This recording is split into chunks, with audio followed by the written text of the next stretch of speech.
Jane Toppan was born on the 31st of March 1854.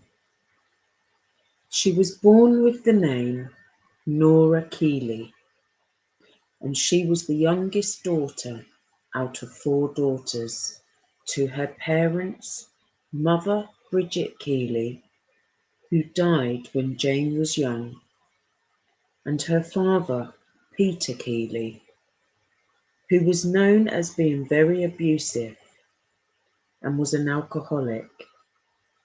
He was nicknamed by those who knew him Keeley the Crack, as in crackpot. He was eventually confined to an asylum after he was found in his tailor shop trying to stitch his own eyelids together. Jane Toppan and her three older sisters lived briefly with their grandparents before they all went to a local orphanage.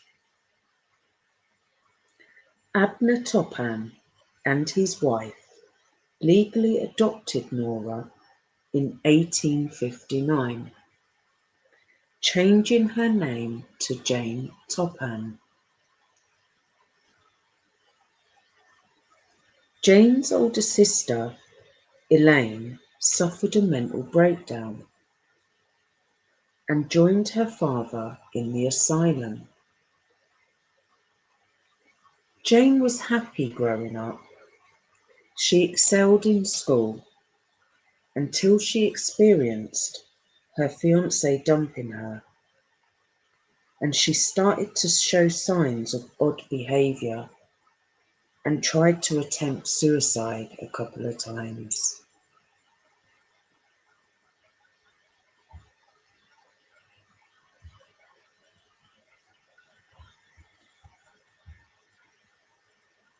Briefly stabilising during the 1880, Jane signed on as a student nurse at the hospital in Cambridge.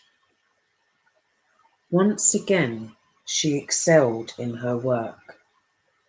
She was bright, friendly, very well liked at the hospital. She was given the nickname Jolly Jane.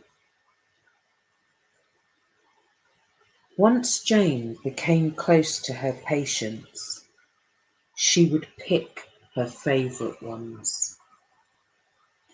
They were normally elderly and very sick. She used them as guinea pigs.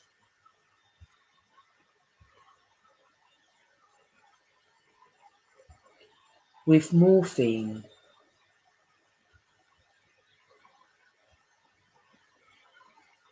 and atropine. She would alter their prescribed dosage to see what it did to their nervous system, spending considerable time alone with patients, making up charts and medicating them to drift in and out of consciousness.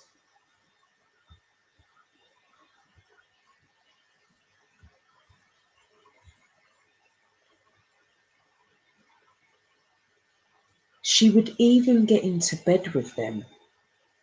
Whilst she was doing this, listening to them breathing and hearing and feeling their heartbeat slow down.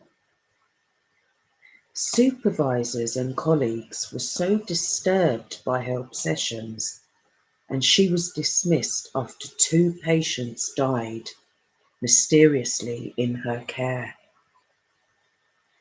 She left without her nursing certificate, forging the paperwork to find work in private nursing.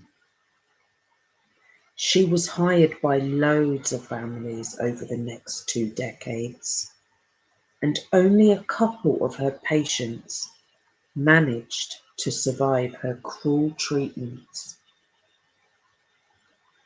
Jane's poisoning killing spree began in 1895 by killing her landlord and foster sister in 1899.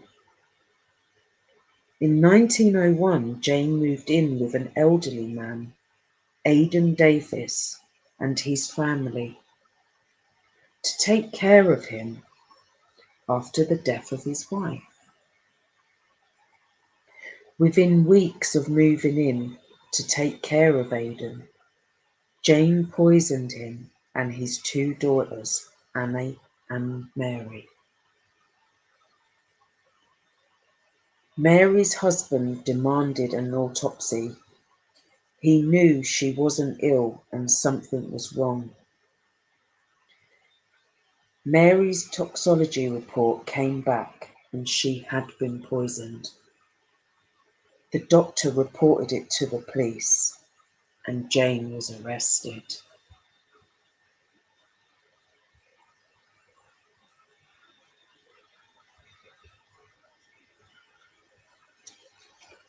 In October 26, 1901, in custody, Jane confessed to 31 murders, naming all her victims. But the nurses and all the private families believed it was between 70 to 100 victims. The 23rd of June 1902, the day of Jane's trial in the county court, her lawyer was defending Jane to the jury for insanity, and the jury did find her not guilty by reason of insanity and was committed to life in an insane hospital. After Jane's trial, one of the newspapers printed Jane Toppan's confession to her lawyer, saying she had killed more than 31 people, and she wanted the jury to find her insane so she could eventually have a chance at being released. But unfortunately for Jolly Jane, she remained her living days in the hospital until she died peacefully at the age of 84 in August 1938. And that's my little story about Jolly Jane. And so, yeah, that brings me on to how researching through this story, how people would do crimes and then blame it on like they're insane and they didn't know what they were doing, and so it sort of goes into more in depth into that sort of side. But luckily for her, she wasn't hung. She got what she wanted in the end, to be in the hospital. So yeah, there's more to it. It's more to it when you research it, and it goes into like the insanity side of it and how people played on that. But yeah, if you enjoyed this video, please give it a thumbs up. It's only a short video this evening about Jolly Jane. But yeah, if you've heard about Jolly Jane, please let us know in the comments. And thank you for watching. Big love. Peace out.